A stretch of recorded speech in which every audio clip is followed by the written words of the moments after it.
Um, Talking about market, how do you think approaching this, galleries and the artwork in general is for you? And if you like, what was your experience to that? Because I saw that you are represented in galleries as well, so which is great as an artist. That's what you basically are you going for usually. So what was your first approach to that kind of to the world?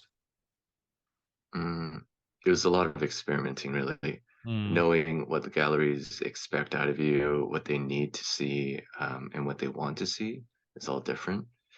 Um, and the language that I used sometimes would not be the right language for them to accept, mm, no matter how they might like the painting or not. And so a lot of exhibition proposals, a lot of trial and error, and figuring out um, concise language is the best for them because they don't have time to read a whole paragraph of why you like the color blue and yeah. why it associates with your mother. They don't care about that. They just want to know what you've been up to, why you're doing it. Um, and but Instagram has helped in that way to get that reach. Um, but it's not it's always greener on the other side, right?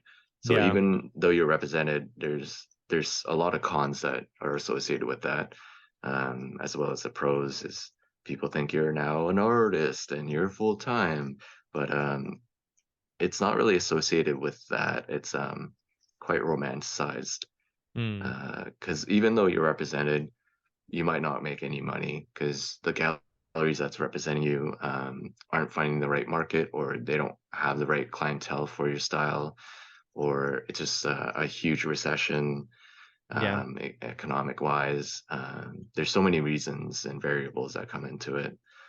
Um, but yeah, Yeah, it's I'm the pretty first silent on that. Yeah. yeah, the first approach that you have with galleries as is tough. It's a tough one because nobody really teach you how to approach galleries, and nobody really teach you. Even I did university, and that was Mm, 1% of what we did, when it's mm, actually like 50% of the what you need to know how to do after you finish school and you want to do this as a job. You don't know. You don't know, should I send an email? Should I go there personally? Should I talk to the director? The director will talk to me. Like, who am I? mm, It's so much. There's so much going on when you want to do that. Um, mm, and I think that's a miss. There's something missing there. mm, For people to understand quickly how to do this, because I personally decide to get involved into galleries to understand what gallery wants. So I start mm, doing curating. I start doing working for galleries for projects, and that's how I kind of learn. How to I still don't know, but I have an idea of what the gallery might want.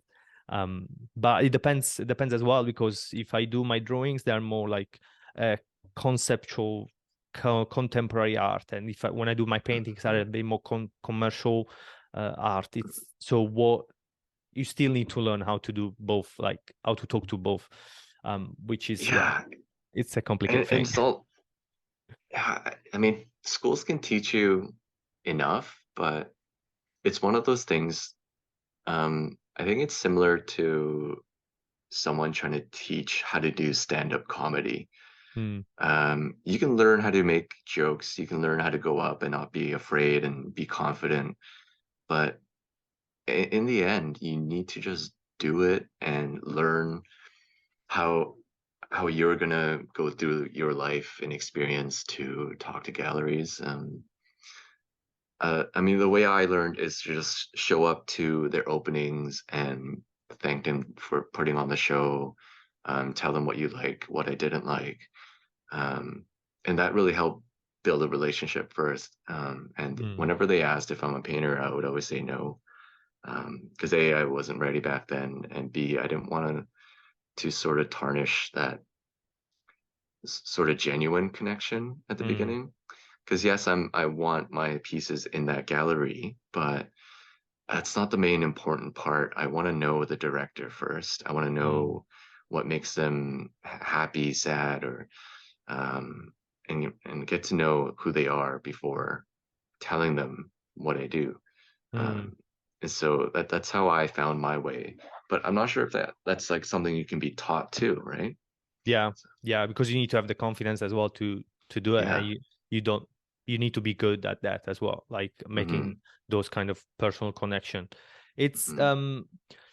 I completely agree with the stand-up comedy analogy. It's I I think I follow comedians podcast, and I watch all the stand-up shows that I can watch, and Hmm. I relate so much to that kind of world because it's the same thing. You need to put yourself out there.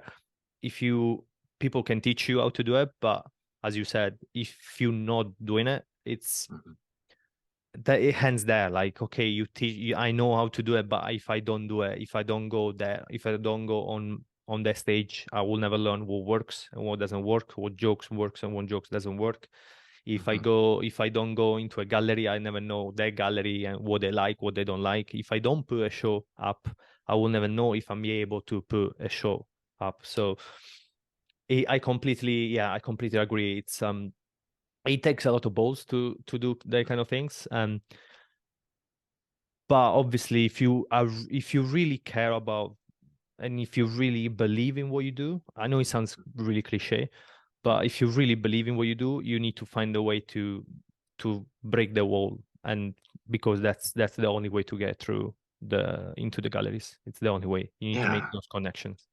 Yeah. And studying the pieces will give you that confidence too, at least for me.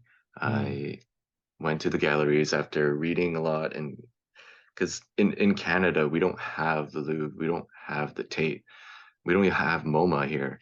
Mm. There's there's nothing really here for Yeah. me to study the great masters back in the day. And so what was really lacking for me, I had to go out and search through commercial galleries, which doesn't really have enough substance, but Mm. they're commercial. They're to sell pieces, not there to educate what art is. Yeah. Um, but learning what sells helps with the process and logically stepping out what mediums and what brushes, what brush strokes, the sides of the canvas, how people cover it up or they tape it up because it's galleries know that they don't the painters don't like to go edge to edge Mm. and yeah, and talking to the gallerists really helps too because they love art just as much as you do. Mm. So if they see you just like being weird, and I would look at paintings like upside down in commercial galleries, which isn't really known for here. Yeah. Yeah. So that's how I've been approached by directors because they're like, who's this weird guy that's just like against the wall looking at this piece so flat? But yeah, just if you're if you're really obsessive enough, I Yeah. think anyone can and make it Yeah. in anything really. Yeah. Yeah, yeah, it's true. It's true. It's a hard path, but um, Hmm. to be honest, it's the only thing that I see myself doing. So it's yeah, for me, it will be really hard doing something else. Hmm. And so that's why I'm like I need to make it. So Hmm. and let's go back to your practice. It's the first thing that I saw when I approached you on Instagram, first of all, it's I saw your portrait. I don't know why they just pop out, and I was like, oh, this looks great. So I went into your page, and I saw the use of color that you do. Um, it's um it's a really nice complement. Like it's the choice of colors that you use. It's really interesting, and I really appreciate. They look great. Um, what's the I don't know the process that you have how you decide to use those colors. It's usually mixing a lot of. buckets of colors. I used to have a lot of waste because I'm doing big pieces. I don't want to keep on remixing colors throughout the process, so I just make like a huge vat of the Yeah. paint color.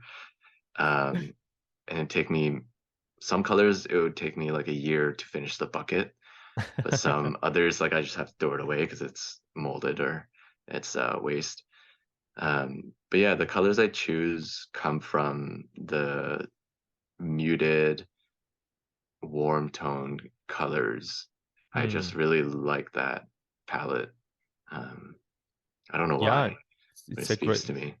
it's a great, it's a great palette. It's yeah, warm. It's the word I will use. It's even like the classical cold color that you use. They're not they have a tint of warm. It's beautiful way of creating shapes and representing what you have in mind. It's why do you go why do you decide to go big in paintings usually? Because that's what I saw on your page. It's usually like massive paintings, massive pieces.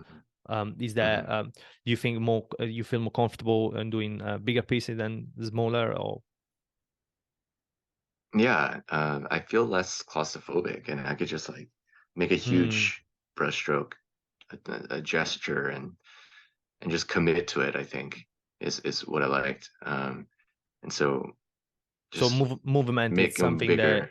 Yeah, yeah, something that you really care about. Like you need to be able to express completely with your body. yeah. It's fun for me. Beautiful. Yeah. Yeah, Hmm that's the word. It's fun. Yeah. I know. hmm Sometimes we focus on so many things in galleries, in how to sell and stuff like that, but we forget to have fun while we're doing it. That's yeah, hmm that's beautiful. Um Again, Jun Lee, it's hmm been a pleasure. Thank you very much to be part of the podcast. If you wanna plug your Instagram, or if you have a show or your website, go ahead. It's the opportunity to do so. Sure. My Instagram is KDOTCLEE. It's K.Clee. And currently, right now, I'm pretty private about my paintings, so I'm not really showing Mm, much of that. But my print shop is live now. It's k.clee.com. And so yeah, check it out. perfect. Thanks for having me. I'll put all the links in the description so people can go and see it. Again, Julene, thank you very much. It was an amazing conversation. Thank you. All right, thanks, Matt.